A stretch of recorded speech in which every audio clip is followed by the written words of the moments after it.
Hello నమస్తే అందరికీ. Hi. Actors అందరికీ స్వాగతం. మన తెలుగులో జనరల్గా హర్రర్ సాహిత్యం అనేది చాలా తక్కువ. ఈ మధ్యకాలంలో కాస్త అడ్వెంచర్స్ అని హర్రర్స్ అని రకరకాల కథలు కొత్త పబ్లికేషన్స్ వాళ్ళు కొత్త కొత్త రచయితలతో వేస్తున్నారు. కానీ జనరల్గా మనకి న్యూస్ పేపర్లో కానీ పడే సాహిత్యం అని చెప్పుకోబడే న్యూస్ పేపర్లో పడే కథలు కానీ లేకపోతే వెబ్ మ్యాగజైన్స్లో కానీ వచ్చేవి హర్రర్ చాలా తక్కువ ఉంటాయి. అట్లాగే మన తెలుగు సినిమాల్లో కూడా హర్రర్ అనేది చాలా తక్కువే. హర్రర్ కామెడీ అనే పేరుతో అపహాస్యం చేసి పారేసే సినిమాలు వస్తున్నాయి. కానీ మసూదా లాంటివో లేకపోతే పొలిమేర లాంటివో నిఖార్సైన హర్రర్ సినిమాలు చాలా తక్కువ వస్తున్నాయి. ఆ మధ్యకాలంలో మనకి విరూపాక్ష అనే సినిమా వచ్చింది, ఇది కూడా బాగానే ఉంది. కాకపోతే తెలుగులో షార్ట్ స్టోరీస్లో హర్రర్ ఎలిమెంట్స్ పెట్టి రాస్తున్న చాలా చాలా తక్కువ ఉన్నాయి. సో ఇవన్నీ పక్కన పెడితే అసలు మొత్తం హర్రర్ జానరాలో మొత్తం మనకి 36 ఫ్లేవర్స్ ఉన్నాయని మీకు తెలుసా? 36 ఫ్లేవర్స్ అంటే 36 రకాలైన సబ్ జానరాసు జానరా మిక్సింగ్ లాంటివన్నీ కలిపి 36 రకాలుగా రాయొచ్చు అనమాట. ఆ 36 రకాలు ఏంటి అన్నో మనం తర్వాత చెప్పుకోవచ్చు. ఇప్పటికైతే ఏంటంటే నేను రాసిన 4 కథల్ని 4 ఫ్లేవర్స్లో ఉంటాయి. ఇక్కడ మీకు కింద నేను లింకులో ఇస్తున్నాను.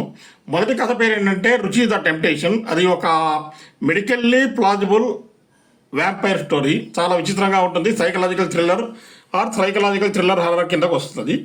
అట్లాగే రెండో కథ వచ్చేసరికి ఏంటంటే మనకి స్థిమిత భయానకం అనేది.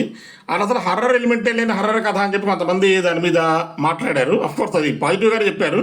కథలో అంత భయపడాల్సిన అంశాలు అవే కనపడవు. హర్రర్ ఎలిమెంట్స్ అనేవి మనకు కనిపిస్తుంటాయి కానీ కథలో భయపడే అంశాలు ఉండవు. బట్ నేరేషన్ మనకు చాలా చులాగ్గా చాలా ఈజీగా ఫ్రీ ఫ్లోయింగ్తో మీకు ఈజీగా చదువుకునే వీలుగా వెళ్ళిపోతుంది అన్నమాట. తర్వాత అట్లాగే దాంట్లో బోల్డ్ సెటైర్ ఉంటుంది, రకరకాల ఎలిమెంట్స్ ఉంటాయి, నెంబర్ ఆఫ్ ఎలిమెంట్స్ దాంట్లో ఉంటాయి. ఒక కొత్త ప్రయోగం కూడా చేశాను నేను. Meta insertion of the writer into the story కింద యూజ్ చేసి ప్లాట్ని ల్యాగ్ లేకుండా ముందుకు ఎట్లా ప్రొపైల్ చేయొచ్చు అనేది కూడా దీంట్లో నేను వచ్చిన ప్రయోగాల్లో చేశాను. తర్వాత మూడో కథ వచ్చేసరికి ఏంటంటే ధర్మర్మం అనేది. ధర్మర్మం అనేది మన పాత ఫేబుల్స్ లాగా ఉంటుంది. ఆవు పుడి కథలాగానో లేకపోతే ఒక మాలదాసరి కథలాగాను ఒక పౌరాణిక అంశాలతో మిక్స్ అయినట్టుగా ఉంటే ఒక హర్రర్ స్టోరీ అది. అట్మాస్ఫియరిక్ ఎలిమెంట్స్ చాలా ఎక్కువగా ఉంటాయి దాంట్లో. అట్లాగే ఒక నేరేషన్ కూడా చిన్నపిల్ల చుట్టూ తిరుగుతుంది. దాన్ని కూడా మీరు ఇష్టపడతారని నేను అనుకుంటున్నాను. నెక్స్ట్ 4వ వచ్చరికి ఏంటంటే ఈవిలం డెత్ను. ఈ యాంథాలజీ మొత్తంలో బిగ్గెస్ట్ హైలైట్ అంటే దాన్ని చెప్పుకోవచ్చు. ఒక మెటా హర్రర్ చెప్పాలి అంటే కనుక దాని ఒక అబ్సర్డ్ హర్రర్ కింద చెప్పొచ్చు. రకరకాల ఎలిమెంట్స్ రకరకాల ఎస్పెషల్లీ చెప్పాలంటే మెటా మూవీ రిఫరెన్సెస్ అవన్నీ కూడా చాలా ఉంటాయి దాంట్లో. చదవడానికి చాలా బాగుంటుంది. మంచి హారర్ ఎలిమెంట్స్ ఉంటాయి. చదివిన వాళ్ళు అయితే అంతకుముందు దాని గురించి మంచి ప్రశంసలు చేశారు పెద్ద పెద్ద కథలతో పోలుస్తూ. చాలా బాగుంటుంది. ఒకసారి ఈ 4 కథల్ని లింకు నేను డిస్క్రిప్షన్లో ఇస్తున్నాను. మీకు ఎవరైనా ఇంట్రెస్ట్ ఉంటే కానీ ఒకసారి చూడండి. చూసి నచ్చితే కామెంట్ చేయండి, నచ్చకపోయినా సరే అదేంటో ప్రాబ్లం ఏంటని నాకు క్లియర్గా చెప్పండి. విమర్శలు స్వాగతం.